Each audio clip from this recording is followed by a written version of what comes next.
오늘도 거룩한 주일을 맞이하여 천지오전 만물을 창조하신 전지전능하신 하나님, 우리 인간의 생사화복을 주관하시는 하나님, 지금도 살아 역사하시는 하나님, 저와 여러분들을 사랑하시되 이처럼 영원히 사랑하시는 하나님께 예배드리기 위하여 이 자리에 나오신 여러분들을 주의 이름으로 환영하며 축복합니다. 오늘 본문 말씀의 근간 말씀을 나누는 중에 사도행전의 역사가 그리고 표적과 기적이 저와 여러분들에게도 나타나길 말씀이 육신이 되어 우리 가운데 가시는 주님의 이름으로 축원합니다. 먼저 하나님의 은혜와 그리고 여러분들의 배려와 관심, 기도 덕분에 쉼과 충전을 위한 시간을 잘 마치고 돌아왔습니다. 배려해 주심, 기도해 주심, 그리고 응원해 주심에 대하여 여러분들에게 진심으로 감사를 드립니다. 오늘 본문의 말씀은 사도 바울과 바나바가 루스드라 더베 지방에서 복음의 말씀을 전하다가 나면서부터 걷지 못하는 사람을 고치는 장면의 내용입니다. 먼저 사도행전 14장 3절 말씀 한번 보시겠습니까? 우리가 이미 나누었던 말씀이지요. 이 말씀을 보시면 주께서 그들의 손으로 표적과 기사를 행하게 하여 주사, 주어가 주께서입니다. 여기에 나오는 그들은 복음의 말씀을 전하는 사도 바울과 바나바를 의미합니다. 이 말씀에 의하면 첫째, 기적과 표적을 일으키시는 분은 바로 주님이라는 사실을 알 수가 있습니다. 사람이 하는 것이 아닙니다. 기적과 표적을 일으키시고 질병을 고치시고 귀신을 쫓아내시며 모든 인생의 문제를 완벽하게 해결하시는 분은 주님이십니다. 둘째, 이 같은 하나님의 표적과 기적은 하나님이 세우신 하나님의 사람들을 통하여 이 같은 역사가 일어남을 이 말씀을 통하여 알 수가 있습니다. 물론 하나님이 친히 터치하셔서 치유하시고 회복하실 때도 있지만 하나님이 보내신, 하나님이 세우신 하나님의 사람들을 통하여 이 같은 기적과 표적을 일으키심을 주께서 그들의 손으로 표적과 기사를 행하게 하시니라는 말씀을 통하여 깨달을 수가 있습니다. 특별히 하나님께서는 어떤 사람들을 이 같은 축복의 통로로 사용하시는가? 답은 간단합니다. 하나님 말씀을 전하는 말씀의 종들입니다. 이유는 간단합니다. 주님이 일으키시는 표적과 기적의 목적은 단순히 육신의 질병을 고치는 데 있는 것이 아니라, 다시 말씀드립니다. 주님께서 하나님의 사람들을 통하여 치유와 회복의 역사를 일으키시는 것은 단지 육신의 질병을 고치는 것에 목적이 있는 것이 아니라 그 같은 치유와 회복을 통해 복음의 말씀을 더욱더 강력하게 전하고 궁극적으로는 그들의 영혼을 구원하는 데 목적이 있기 때문입니다. 오늘 본문 말씀에서 그 한 사례를 엿볼 수가 있습니다. 한 사례라 함은 사도 바울을 비롯하여 많은 말씀의 종들이 수많은 기적과 표적을 일으켰는데 그 중에 한 사례라는 얘기입니다. 유일한 사례가 아니라 많은 사례들이 있는데 오늘 본문 말씀에 나오는 그 사례도 하나에 해당된다, 이런 의미입니다. 이 같은 생명의 말씀을 나누는 중에 저와 여러분들에게도 본문 말씀에 나타난 기적과 치유와 회복의 역사가 나타나길 만병의 치료자 되시는 주님의 이름으로 축원합니다. 본문 말씀을 한번 보시겠습니까? 이 말씀에 의하면 나면서부터 걷지 못하는 사람이 등장함을 알 수가 있습니다. 맞습니다. 태어나는 순간부터 지금까지 한 번도 걸어본 적이 없는 사람입니다. 여러분들이 잘 아시는 것처럼 제 매일의 루틴 중에 하나가 새벽기도 마치고 나서 달리기를 하거나 걷는 것입니다. 저녁 늦은 시간에도 운동장에 나가서 걷기도 하고 달리기도 합니다. 그러고 보니 하루에 평균 2만 보 이상은 꼭 걷거나 달리는 것 같습니다. 대개 사람들은 한 6천 보만 걸으면 꽤 많이 걸었네, 운동했네 그러는데 저는 그게 만족하지 못하고 6천 보가 아니라 2만 보 이상을 걷기도 하고 뛰기도 합니다. 건강 관리하는 제 나름의 방식입니다. 그 얘기를 하면은 교인들은 목사님 시간 많은가 보다. 그러지 않습니다. 이 세상에 시간 많은 사람이 어디 있겠습니까? 시간은 내는 것이지요. 그리고 시간을 철저하게 관리해야만 가능한 일이지 않겠습니까? 단지 육신의 건강을 위해서만 걷고 달리는 것은 아닙니다. 제 영성 훈련의 장이기도 합니다. 걸으면서 달리면서 깊게 하나님과 기도를 통하여 교제를 갖습니다. 설교 준비를 합니다. 말씀을 묵상합니다. 그리고 목회 사역 전반에 대하여 검토하고 진단하고 또 생각을 하고 하나님의 뜻을 구하는 시간, 그것이 바로 2만 보 이상의 걷는 것과 그리고 달리는 시간에 이루어진다는 얘기입니다. 계기가 있습니다. 아마 한 몇 년 전이었던 것 같습니다. 명의라고 하는 우리나라 TV 프로그램을 보게 되었습니다. 그 타이틀이 뭐냐면 이런 거였습니다. 걸음아 날 살려라. 우리가 일상생활에서 평범하게 사용하고 있는 표현이지 않습니까? 그런데 그날따라 걸음아 날 살려라, 이 표현이 그렇게 마음에 확 와닿는 겁니다. 굉장히 중요한 통찰을 얻었다는 얘기입니다. 아, 맞아, 살기 위해서는 걸어야지. 사는 비결이 걷는 데에 있지. 맞지 않습니까? 걸어야 살 수 있습니다. 움직여야 살 수 있습니다. 그래야 농사를 지을 수가 있어요. 그래야 사냥을 할 수가 있습니다. 움직이지 않으면 살 수가 없습니다. 먹고 살아갈 수가 없습니다.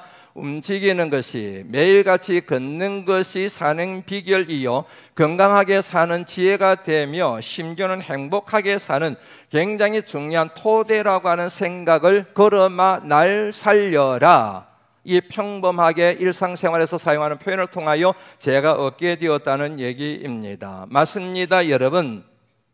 전에도 한번 말씀드렸던 것처럼 사람을 동물이라고 하는 중요한 이유는 움직이기 때문이 아니라 움직이지 않으면 살 수가 없기 때문에 사람을 동물이라고 하는 것입니다. 그러므로 살기 위해서는, 건강하게 살기 위해서는, 행복하게 살기 위해서는 자꾸만 걸으셔야 됩니다. 운동을 하셔야 됩니다.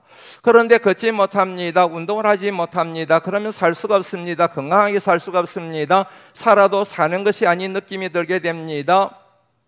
몸에 병이 생긴 결과 마음의 병까지 이어지게 됩니다. 자연스럽게 의기소침하게 되고 무력한 삶을 살아갈 가능성이 많이 있습니다. 오늘 본문 말씀에 나오는 나면서부터 한 번도 걸어보지 못한 사람의 심리를, 상태를 우리가 이 같은 내용을 통하여 정리를 할 수가 있지 싶습니다. 그 부모님들이 얼마나 애가 탔겠습니까? 이 사람을, 이 자식을 고치기 위하여 얼마나 많은 노력을 기울였겠습니까? 중간에 걷지 못한 것이 아니라 태어나면서부터 걷지 못했기 때문에 그야말로 부모에게 이 자식은 너무너무 아픈 자식이지 않습니까? 그야말로 백방 노력을 다 기울였을 것입니다. 그런데 아무런 효과가 없었습니다. 본인도 철이 들어가면서 걷지 못한다는 사실에 좌절하고 절망하며 얼마나 인생에 대하여 고통을 겪었겠습니까? 자기가 할 수 있는 노력에 최선을 다 기울여서 한 번이라도 일어서기 위하여, 한 걸음이라도 내딛기 위하여 얼마나 노력했을까? 조금만 생각해 보면 알 수 있는 부분입니다. 저는 오늘 본문 말씀에 나오는 나면서 걷지 못하는 사람을 가만히 묵상을 하다가 마가복음 5장에 나오는 12해를 혈루증으로 앓는 여인의 머리를 스치고 지나갔습니다. 마가복음 5장 25절 말씀 보시겠습니까? 12해를 혈루증을 앓는, 다시 말하면 피가 마르는 병을 얘기하는 겁니다. 피가 마르는 병에 걸린 여인의 얘기가 나옵니다. 이 병을 고치기 위하여 26절 말씀입니다. 이 병을 고치기 위하여 백방으로 노력합니다. 용하다는 의사는 다 찾아다닙니다. 그리고 몸에 좋다는 약은 다 복용을 합니다. 그 과정 중에 그동안 벌어놓았던 모든 돈을 다 사비를 하게 됩니다. 낭비를 하게 됩니다. 그래도 차도가 있으면 얼마나 좋겠습니까? 차도가 없습니다. 차도는커녕 오히려 더 중하여졌습니다. 이 연인이 얼마나 좌절하고 얼마나 고통에 겨워 있을까? 당해보지 않는 사람은 도저히 헤아릴 수 없는 그런 상태였지 않겠습니까? 그러던 차에 27절 말씀입니다. 예수 그리스도에 대한 소문을 듣게 됩니다. 그래, 맞아, 내가 이렇게 저렇게 이 방법 저 방법 이 사람 저 사람을 다 만나봤는데 아무 소용이 없었지. 마지막으로 물에 빠진 사람이 지푸라기라도 잡는 심정으로 내가 이 예수 소문난 이분에게 내가 한번 찾아가서 내 인생의 문제를 풀어봐야 되겠다라는 마음을 가지고 주님을 찾아가게 되는데, 오늘 본문에 나오는 나면서부터 걷지 못하던 사람에게도 그런 기회가 온 것 같습니다. 앞서 말씀드린 것처럼 그 지방에 와서 사도 바울과 바나바가 복음의 말씀을 전합니다. 소문이 쫙 퍼져나갔습니다. 그 사람 희한한 말씀 전한데, 그 말씀이 힘이 있대, 그 말씀이 능력이 있대, 어떤 경우에는 질병이 고침을 받는데, 그 소문을 듣자마자 이 사람이 뭔 생각을 했겠습니까? 나도 한번 가봐야 되겠다. 나도 그 사람들에게 한번 가봐야 되겠다. 그 사람들이 뭔 말을 하는지 내가 한번 들어봐야 되겠다. 여러분이 잘 아시는 것처럼 결코 쉬운 일이 아닙니다. 혼자서 움직일 수가 없습니다. 일어설 수도 없는 사람인데 어찌 갈 수가 있겠습니까? 만만한 일이 아닙니다. 다른 사람의 도움에 손길이 절대적으로 필요합니다. 그리고 사람들은 또 뒤에서 얼마나 수군거리겠습니까? 양해하고 들어주시기를 바랍니다. 병폐 많은 우리 사회의 분위기를 전달하는 측면에서 드리는 말씀이니까 오해 없이 들어주시면 좋겠습니다. 병신도 왔네. 저 병신 왔네. 이 사람들의 말이 얼마나 뒤에서 수군거림이 많이 있겠습니까? 그럼에도 불구하고 나면서부터 걷지 못하던 사람은 그 모든 장애물들과 모든 벽을 다 뚫고 드디어 사도 바울이 말씀을 전하는 그 현장에 갔습니다. 9절 말씀 보시겠습니까? 바울이 말하는 것을 듣거늘 드디어 도착했습니다. 사도 바울이 복음의 말씀을 전합니다. 그 말씀에 여러분들처럼 길을 기리고 있습니다. 그런데 여러분 9절 말씀에서 우리가 주목해 봐야 될, 우선적으로 주목해 봐야 될 표현이 있습니다. 사도 바울을 얘기하는 거죠. 사도 바울이 주목하여 보고라는 단어가 나옵니다. 누구를 봤다는 얘기입니까? 맞습니다. 오늘 본문 말씀의 한 주인공이 되는 나면서부터 걷지 못하는 사람입니다. 그의 믿음입니다. 그런데 그냥 믿음이 아닙니다. 바울이 주목하여 구원받을 만한 믿음이 그에게 있음을 보고라는 그런 말씀이지 않습니까? 맞습니다. 그의 믿음을 봤습니다. 종종 말씀드리는 것처럼 부담이 되겠지만 할 수 없습니다. 믿음이라고 해서 다 같은 믿음은 아니에요. 큰 믿음이 있는가 하면 작은 믿음이 있습니다. 산을 옮길 만한 믿음이 있는가 하면 작은 돌 하나도 옮기지 못하는 믿음이 있습니다. 하나님의 자부심, 하나님의 긍지가 되는 믿음이 있는가 하면 하나님께 수치와 모욕이 되는 믿음이 있습니다. 세상을 이기는 믿음이 있는가 하면 세상으로부터 조롱과 멸시를 당하는, 날마다 매 순간마다 세상에 짓밟힘을 당하고 있는 어리석은 믿음이 있습니다. 나와 다른 사람을 살리는 믿음이 있는가 하면 나와 다른 사람, 내가 속한 공동체를 파괴하고 무너뜨리는 잘못된 믿음이 있을 수가 있습니다. 행함이 있는 믿음이 있는가 하면 행함이 전혀 따르지 않는 믿음이 있습니다. 산 믿음이 있는가 하면 죽은 믿음이 있습니다. 결국 나를 구원하는 믿음이 있는가 하면 나를 전혀 구원하지 못하는 무력한 믿음이 있을 수 있다는 얘기지 않습니까? 그러므로 사랑하는 성도 여러분, 여러분의 믿음에 대하여 자신하지 마시고 내 믿음이 과연 나를 구원할 수 있는 능력 있는 진짜 산 믿음인지에 대하여 주님 부르시는 그날까지 또 점검하고 또 점검해야 될 정직한 영성이 저와 여러분들에게 필요합니다. 9절 말씀 다시 보시겠습니까? 구원받을 만한 믿음이라 그랬습니다. 여기에 사용된 구원이라고 하는 이 표현은 아들을 낳을 것이니 내 이름을 예수라라, 그 이름을 번역한 적 구원이라 하는 뜻, 거기에서 나온 단어입니다. 예수 그리스도의 이름 구원, 그 표현이 여기에 사용이 된 것입니다. 그러므로 이 표현에 담겨져 있는 구원의 의미는 복합적인 의미를 갖고 있습니다. 첫째는 말 그대로 영생, 영혼이 구원받는 것입니다. 그리고 두 번째는 모든 고난에서 벗어나는 것입니다. 그리고 세 번째는 질병이 고침받는 것입니다. 그리고 마지막으로는 모든 인생의 문제가 풀어지고 해결되는 것입니다. 누구를 통하여? 예수 그리스도를 통하여. 사도 바울이 주목하여 그에게 구원받을 만한 믿음을 보았다 그랬습니다. 맞습니다. 사도 바울이 본 것은 그의 믿음이었습니다. 그냥 믿음이 아닙니다. 구원받을 만한 믿음이었습니다. 그런데 여기서 한 가지 질문이 생겨요. 사도 바울은 어떻게 해서 그 사람에게 구원받을 만한 믿음이 있다는 사실을 알아챘을까? 사도 바울이 저처럼 이 자리에 서서 말씀을 전합니다. 여기에 모인 숫자와는 비교할 수 없을 정도로 수많은 회중들이 사도 바울의 설교를 듣고 있습니다.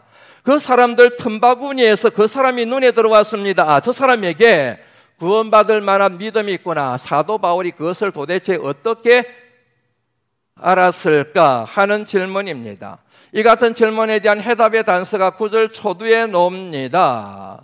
사도행전 9절 말씀 다시 보시겠습니까? 바울이 말하는 것을 듣거늘 이라고 하는 표현이 나옵니다. 바울이 말하는 것은 바울의 설교를 얘기합니다. 바울의 설교. 또 다른 질문이 생깁니다. 사도 바울은 도대체 이때 어떤 설교를 했을까? 이 질문에 대한 답은 여러분 간단합니다. 따라서 한번 해보시겠습니까? 예수 그리스도. 맞습니다. 예수 그리스도 중심의 설교를 했습니다. 확인하고 한번 넘어갈까요? 사도행전 5장 42절 말씀 같이 한번 읽어봅니다. 읽습니다. 시작. 그들이 날마다 성전에 있든지 집에 있든지 예수는 그리스도라고 가르치기와 전도하기를 그치지 아니하니라. 복음에 대하여 가르칩니다. 복음을 전도합니다. 복음에 대하여 말씀을 전합니다. 핵심 가치는 언제나 예수 그리스도. 다시 말씀드리면 성부 하나님의 뜻에 따라 온 인류를 구원하시기 위하여 이 땅에 오셨고 고난받으셔서 죽으셨으나 죽음의 권세를 이기시고 사흘 만에 부활하신 예수 그리스도, 이 세상에 40일간 계시며 하나님 나라 일에 대하여 가르치시고 말씀을 선포하신 예수 그리스도, 그리고 성천하셨다가 하나님의 때에 재림주로 이 땅에 오실 예수 그리스도. 다시 요약하여 말씀드리면 하나님의 크신 사랑과 그 하나님의 사랑의 구체적인 실제인 예수 그리스도 십자가 은혜, 그것이 바로 사도 바울의 설교의 중심이었다고 하는 것입니다. 이것은 여러분 굉장히 중요한 얘기입니다. 사도 바울의 설교가 그 자리에 모인 사람들의 구무에 맞게 그들이 요구하는 대로 세상에서 어떻게 하면 부귀영화를 얻을 것인가, 어떻게 하면 질병을 고침받을 것인가, 어떻게 하면은 기적과 표적이 나타나게 될 것인가, 사람들의 흥미를 돋구고 사람들을 자극시키고 사람들을 흥분시킬 수 있는 그 같은 메시지를 전한 것이 아니라 모든 사도들이 그랬던 것처럼, 그들이 지금까지 그랬던 것처럼 그들이 전한 복음의 말씀 핵심은 바로 하나님의 무한하신 사랑하심과 주님의 십자가 보혈의 은혜에 대한 말씀이었다는 얘기입니다. 이 같은 복음의 말씀을 나면서부터 듣지 못하는 사람이 들었습니다. 9절 말씀 다시 보시겠습니까?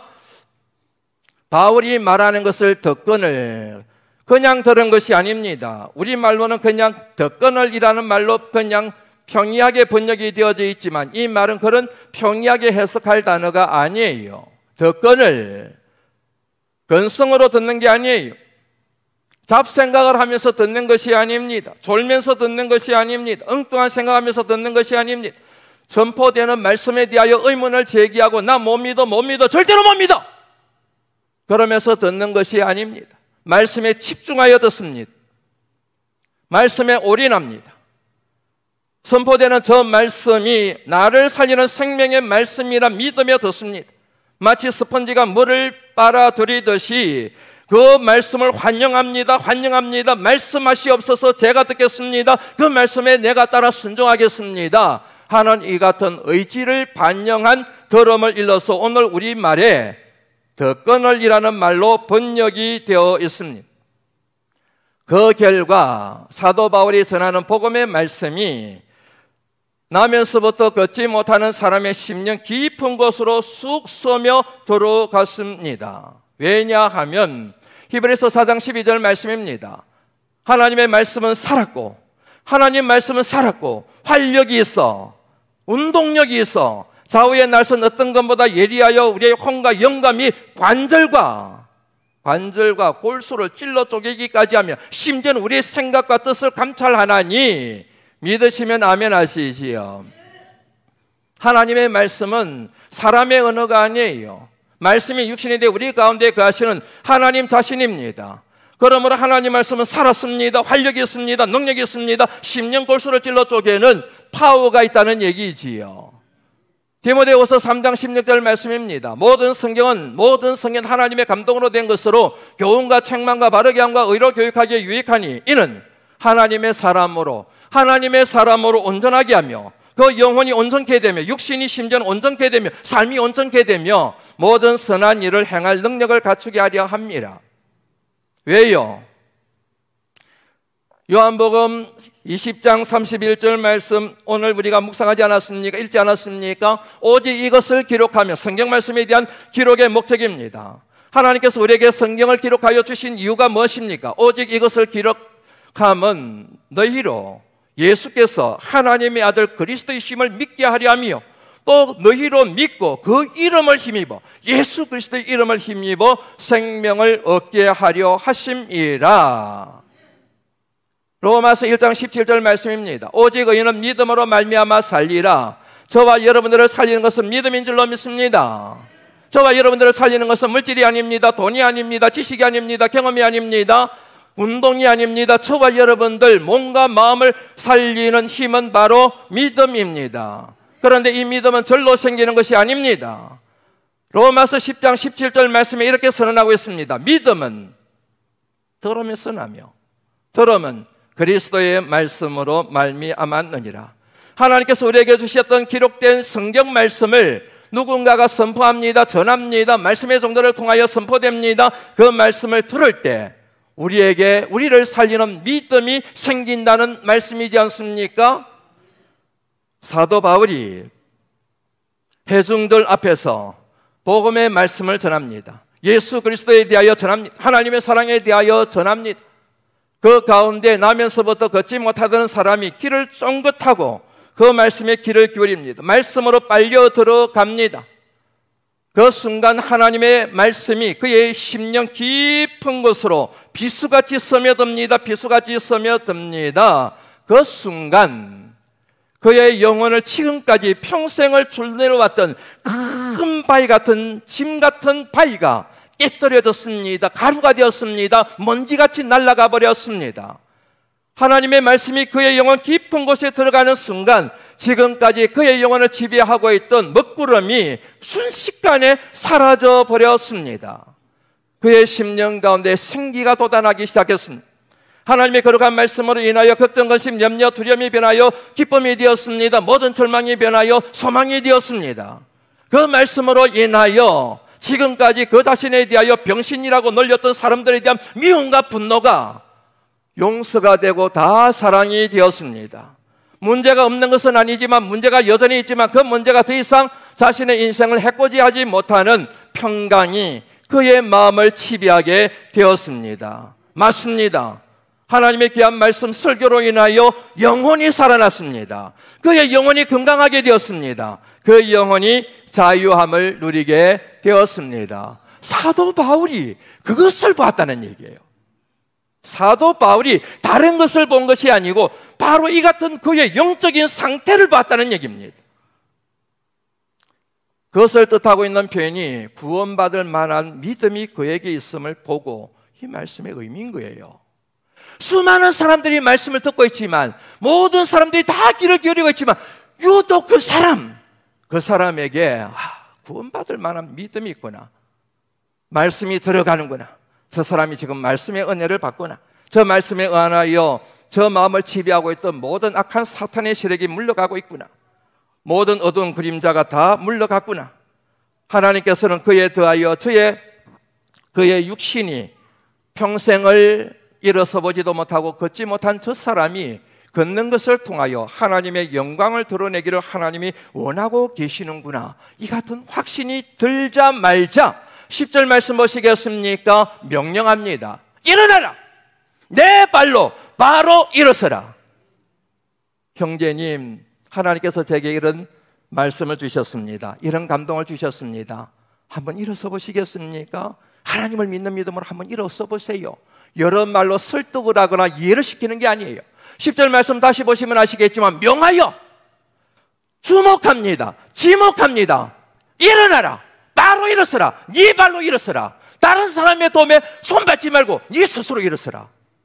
놀라운 일이 일어났습니다. 그 사람이 벌떡 일어났습니다. 걷게 되었습니다. 조금 더 주저하지 않았습니다. 조금 더 머뭇거리지 않았습니다. 애기 입으시오. 내가 태어날 때부터 걷지 못했는데, 내가 걸을 수 있도록 우리 부모님이 얼마나 많은 노력을 기울였는데, 나도 얼마나 많은 노력을 기울였는데, 절대로 일어나지 않았던 일이 당신 말 한마디로 내가 일어선다고 괜히 왔네. 그렇게 타박하고 반박하지 않았습니다. 명령하는 대로 그냥 일어섰습니다. 그 순간 일어나게 되었습니다. 걷게 되었습니다. 믿으시면 아멘 하시지요. 치유가 일어난 것입니다.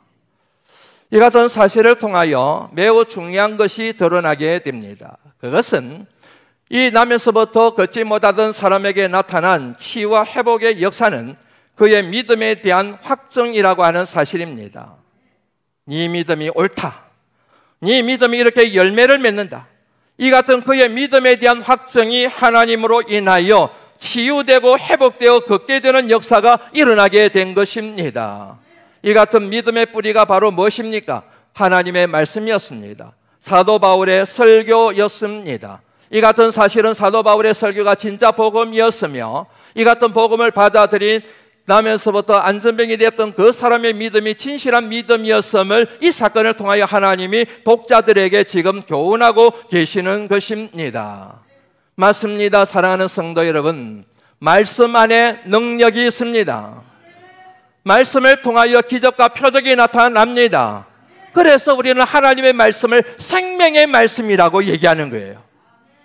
말씀 안에 능력이 있고 말씀을 통하여 온갖 기적과 표적과 능력이 나타나기 때문에 이 말씀을 일러서 우리는 생명의 말씀이라 그렇게 선언하고 믿는 것입니다.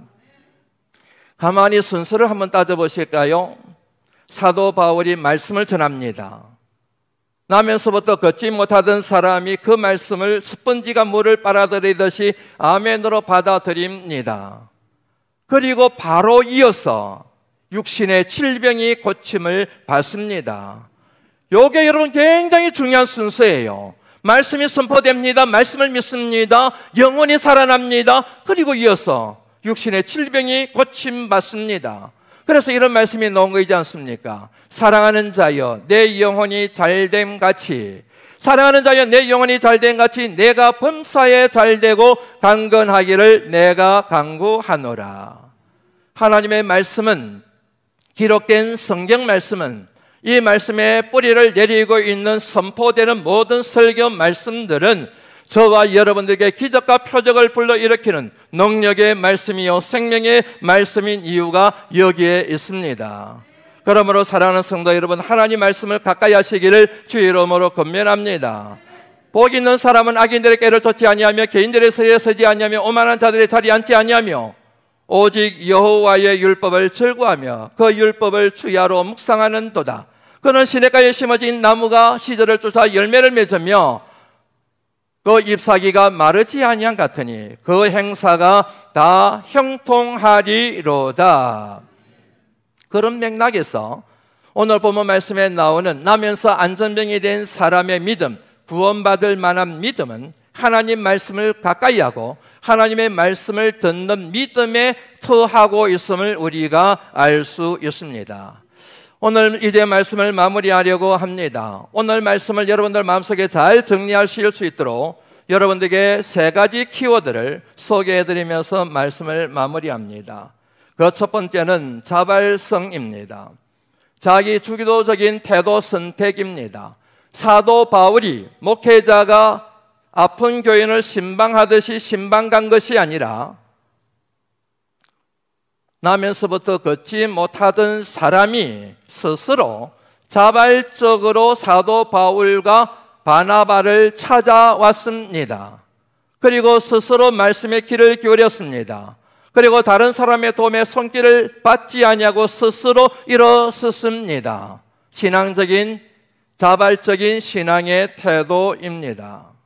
물에 빠진 사람에게 아무리 생명줄을 던져도 물에 빠진 사람이 그것을 잡지 않으면 그 생명줄은 그 사람의 삶을 살리는 생명줄이 될 수가 없습니다. 누군가가 던져준 그 줄을 자신이 잡을 때 그 줄은 그 사람의 인생을 살리는 생명줄이 될 수가 있습니다. 하나님이 아무리 여러분들에게 손을 내미셔서 내 손을 잡아라, 내 손을 잡아라, 내 손을 잡아라, 제발 내 손을 잡아라, 그렇게 말씀하셔도 여러분들이 스스로 눈을 가리고 보지 않으면 하나님의 손을 볼 수도 없습니다. 하나님의 구원의 손길을 체험할 수가 없습니다. 아무리 하나님께서 말씀의 정도를 통하여 여러분의 영혼을 살리는 생명의 말씀을 전해도 여러분들이 그 말씀에 마음의 길을 닫아버리면, 말씀을 인정하지 않으면, 말씀에 순종하기로 결단하지 않으면 그 말씀은 여러분들의 영혼을 살리는 생명의 말씀이 될 수가 없습니다. 스스로 자발적으로 자기 주도적으로 하나님을 가까이 하고 말씀을 가까이 할 그때에 거룩한 생명의 역사가 저와 여러분들 삶 가운데 일어나게 될 줄로 믿습니다. 둘째는 단호함입니다. 얼마나 많은 사람들이 만류를 했겠습니까? 그 몸으로 거기에 간다고? 그거는 힘든 일이야, 가지마. 무슨 소리 들으려고? 지금까지 너가 평생 들었던 말이 병신이란 말이지 않니? 그런데 그 몸으로 가면 거기에 있는 사람들이 얼마나 또 수군거리고 손가락질하겠니? 또 상처받으려고? 가지마. 제발 가지 마라. 가도 아무 소용이 없을 거야. 그냥 뜬 소문에 지나지 않을 거야. 시간 낭비일 거야. 제발 가지마. 친구여 가지마. 아들아 가지마. 아니요, 저 그래도 갈 거예요. 좀 도와주세요. 시간 없는데요, 좀 도와주십시오. 저는 그럴 수가 없습니다. 저기에 가고 싶은데 갈 수가 없어요. 제발 저를 좀 도와주십시오. 안 되는데요. 그래요, 그러면 저는 기어서라도 가겠습니다. 기어서라도 저 두 사람에게 가겠습니다. 기어서라도 제가 저들에게 가서 말씀을 듣겠습니다. 단호한 믿음의 태도가 오늘 본문 말씀 행간에 담겨져 있는 굉장히 중요한 메시지입니다. 그래 가지 말까? 안 되겠지. 평생 노력했는데도 안 되던 거, 의사, 이 의사 저 의사한테 만나봐도 다 안 되는 거, 뭐 그 사람들이라고 해서 의사도 아닌 주제 같은데 뭐 되겠어? 그냥 때려치우자. 이게 아니에요. 간다. 죽어도 간다. 이 자리에 내가 간다. 하나님이 있는 자리에 내가 간다. 기도하는 자리에 간다. 예배하는 자리에 내가 간다. 단호한 믿음의 태도 선택이 얼마나 중요한지를 이렇게 교인들을 바라보면 참 모르시는구나 하는 생각이 들 때가 많아요. 마지막 세 번째 키워드는요, 간절함입니다. 남에서부터 걷지 못하던 사람을 결국 그 자리에 이르게 만드는 동의는 간절함이에요. 반드시 이번에 이 문제를 내가 해결해야지 라는 간절함. 이번이 내게 주어진 마지막 기회야. 이 기회를 내가 놓칠 수 없지. 간절함. 어미새가 모기를 몰고 왔습니다. 그러자 새집에 앉아있던 모든 새끼 새들이 전부 다 입을 쫙 벌리면서 짹짹짹거리면서 자기한테 먹이를 달라고 그래요. 이렇게 어미새가 둘러봅니다. 그리고 한 새끼한테 툭 넣어줘요. 그 새끼가 가장 배가 고픈 거예요. 다른 새끼들은 배가 불러요. 방금 전에 먹었어요. 그 전에 먹었습니다. 아직까지 안 먹은 놈이 요 놈인 거예요. 조류학자들에 의하면 어미새는 그걸 본능적으로 안답니다. 모두가 다, 모든 새끼들이 다 입을 벌리고 짹짹짹거리면서 나한테 먹이를 주세요, 먹이를 주세요 그러지만, 그런데 얼마나 간절하게 배가 고픈지는 어미는 정확하게 안다는 얘기예요. 다른 새끼들이 그러니까 자기도 덩달아가지고 군중심리라 그러지요. 막 그런다는 얘기예요. 간절함의 차이입니다. 동일한 시간에 동일한 장소에서 동일한 예배를 드리고 있습니다. 동일한 목회자에 의하여 동일한 메시지를 여러분들이 듣고 계십니다. 그렇다고 해서 전에도 말씀드린 것처럼 모든 분들이 다 은혜를 받는 것은 아니에요. 은혜를 받는 분이 있는가 하면 전혀 은혜를 받지 못하는 분이 있습니다. 지금 이 예배 시간이 너무너무 감격스럽고 감동이 넘치고 힘이 댕기고 막 기쁨이 솟아오르고 생기가 넘쳐나는 그런 분이 있는가 하면 지루하고 졸리고 왜 이 예배는 길지? 왜 설교, 저 목사님은 설교를 저렇게 땔감을 질러가면서 설교를 하지? 왜 그러지? 막 빨리 예배가 끝나면서 좋겠고 막 별의별 생각이 듭니다. 어떤 분에게는 예배에 참여하면서 장로님의 기도를 들으면서 찬양팀의 찬양을 부르면서 막 은혜가 임하고 내 안에 있는 문제가 해결되어지고 초대교회에 일어났던 치유와 회복의 역사가 일어나는 느낌이 막 드는데, 어떤 분에게는 그야말로 고역의 시간이고, 오늘따라 왜 찬양은 이렇게 긴 거야? 왜 4절까지 있는 거야? 왜 장로님하고 집사님의 기도는 여기저기 지도제목을 와서 길게 하는 거야? 희한하지요. 이 차이가 어디에서 온지 아십니까? 간절함의 차이입니다. 같은 예배를 드려도 간절하게 예배를 드린 분이 있는가 하면, 예배 안 드리고 어디 가면 차가 뒤집힐 것 같으니까 예배는 일단 드리고 가자. 우리 집사람이, 우리 남편이 예배 안 드리면 혼내니까 그냥 예배라 드리자. 간절함이 없는 거예요. 말씀을 들어도 오늘 하나님께서 내 영혼을 살리기 위하여 저 목사님을 통하여 생명의 말씀을 선포하고 계셔. 내가 저 말씀을 하나도 놓칠 수 없지. 저 말씀이 나를 살릴 거야. 우리 가정을 살릴 거야. 그런 간절함을 가지고 말씀을 듣는 자와 지루하게 생각하고 말씀을 듣는 자가 어떻게 같은 은혜가 임할 수가 있습니까? 기도를 해도 간절하게 기도하는 분과 그야말로 근성으로 마지못해서 기도하는 사람이 어떻게 여러분 주어진 은혜가 같을 수가 있겠습니까? 사랑하는 성도 여러분, 저와 여러분의 신앙의 요체는 바로 간절함입니다. 저와 여러분의 신앙의 성패는 저와 여러분의 간절함에 달려있는 줄로 믿습니다.